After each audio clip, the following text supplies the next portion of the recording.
Titled Where is the Urban in Urban Environmental Education? Visual Representations of Nature in Philadelphia's Environmental Education Centers. This project was founded on mine and my mentor's, Dr. Hunold's, interest in the role of the urban within environmental education in Philadelphia. This is a critical research project on how environmental education centers use urban ecology to communicate complex entanglements of non-human ecologies. We found that there remains a wide gap between the guidance of critical and urban environmental education scholarship and the practices of urban environmental education centers.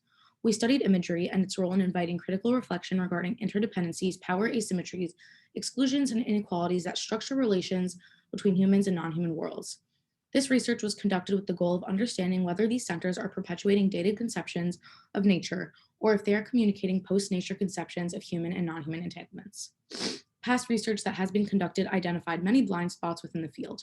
Some examples include the commodified animals who are almost entirely left out of the conversation, the idealized version of nature, the separation of non-human and humans, the concept of scale and how to effectively connect the urban park and the Arctic tundra, the apolitical approach to environmental education, and finally, the topic of children and how the influence of adult society and their cultural meanings are imposed upon the younger generation.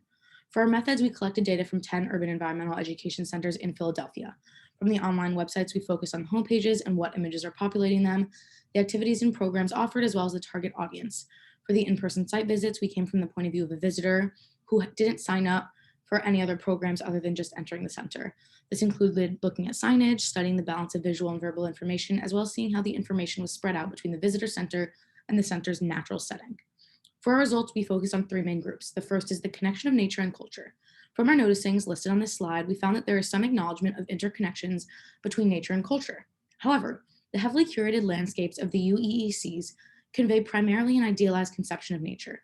They spoke about nature deficit disorder, which furthers the narrative that cities lack nature, that nature and humans are separate, and there's a deficit in our connection to nature that visiting a UEEC can alleviate. The next category is human and non-human. None of the centers mentioned any commodified animals or how hunted animals are a part of the wildlife we are seeking to protect. There was also not a lot of mention of urban wildlife in general. Most animals were included based on the location, for example, birds at the reservoir, turtles at the creek, etc. The diversity of humans was more present at many centers in both the visitors and the workers. It was very clear from just a walk through the center which ones were well funded and whether their focus was on outreach to different races and demographics or not. Finally, there's the urban in Philadelphia. Each center attempted to include the urban within their materials up to a point. This includes the Metropolis Art Show at the Schuylkill, as well as the graphic designs of cities at Morris Arboretum. However, all centers had a strong museum feel, as shown in the Experience Nature comment at Morris. This demonstrates how there is a massive separation between nature and culture, but also just lack of attention to urban life and human significant role in the constitution of urban spaces. Here I place some images that demonstrate what I spoke about with the urban connections, as well as some visual arts examples from centers we visited and shows some of the rhetoric used on signs. From this project, we found that urban environmental education centers portray nature as a curated experience with museum-like information rather than as a part of everyday culture and society. They create a strong feeling of an oasis, and other than a few isolated instances, perpetuate a view of nature as separate from human life. They may leave visitors with a renewed sense of meditative moods and a refreshed feel due to their recent experience of the nature they visited. This is detrimental to conservation efforts, and calls to action will potentially gain much less traction when the only perception of nature comes from an idealized manicured garden where people will hold their weddings or send their child to play games during the summer. In conclusion, the study of Philadelphia's methods of urban ecology education raises important questions for future research.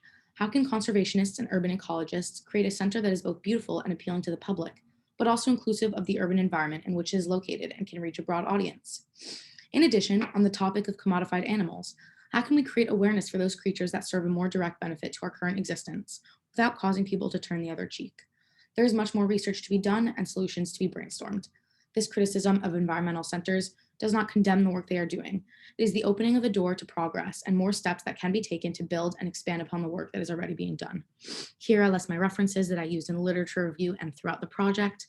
And finally, I would like to thank my mentor, Dr. Hunold, for introducing me to this research and creating such an amazing experience for me this summer, as well as giving me a perfect balance between the independence and also acting as a guide and a partner in this research. I come out of it having learned so much and filled with excitement to learn so much more.